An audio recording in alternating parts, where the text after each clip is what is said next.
के लिए थोड़ा समय तो लगना ही चाहिए। अब थोड़ी देर के लिए तुम जाओ, 1 घंटे बाद वापस आ जाना। ये भोला ने कहकर उसे भेज दिया। लेकिन अब दिल ही दिल में वो बड़ा घबरा रहा था।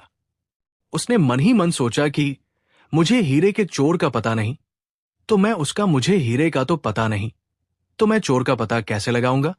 मेरे तो देवताओं को भी नहीं मालूम कि चोर कौन है और हीरा कहाँ है।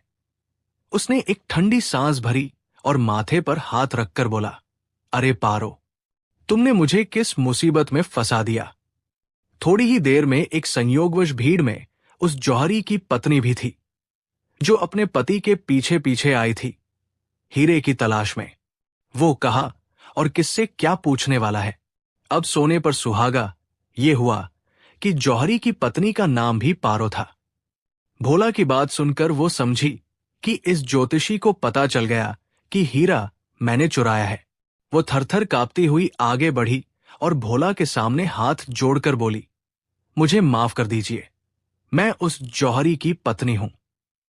मैंने हीरा चुराने की नीयत से नहीं लिया, मैं तो उसे बस देखना चाहती थी, मगर अब समझ नहीं आता कि कैसे उसे वापस करूं। भोला ने कहा, तुमने अपनी गलती मान ली, भगवान तुम्हें माफ जरूर करेंगे।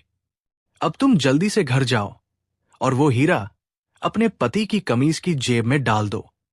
1 घंटे बाद जौहरी भोला के पास फिर आया तो भोला बोला, मैंने तुम्हारे उल्टे सितारे सीधे कर दिए हैं, अब तुम घर जाओ, हीरा तुम्हारे कमीज की जेब में तुम्हें मिल जाएगा। जौहरी भागा भागा घर पहुंचा और कमीज की जेब को टटोला तो हीरा जेब में ही मिल गया। वो खुशी से फूला न समाया, तिजोरी से बहुत से रुपए निकाले और भोला कुम्हार के पास पहुंच गया और उसको जाकर बोला, आप तो बहुत ही पहुंचे हुए ज्योतिषी हो, हीरा मेरे कमीज की जेब में ही था। 1000 रुपए वो जौहरी भोला को देकर बोला, ये लो, मेरी तरफ से कुछ रुपए हैं जो मैं खुश होकर आपको देना चाहता हूं। भोला ने घर जाकर 1000 रुपए अपनी पत्नी को दिए और बोला, ये लो, पूरे 1000 रुपए हैं, अब मुझसे ये काम मत करवाना। आज तो मैं बच गया, रोज रोज नहीं बच पाऊंगा। पारो इतने सारे रुपए एक साथ देखकर पागल सी हो गई। उसने भोला की बात को तो सुना अनसुना किया और रुपयों को गिनने लगी। दूसरे दिन भोला ने खाना खाया और मिट्टी लेकर चाक पर बैठ गया तो पारो बोली, ये क्या कर रहे हो? अब तुम कुम्हार नहीं, शहर के पहुंचे हुए ज्योतिषी हो।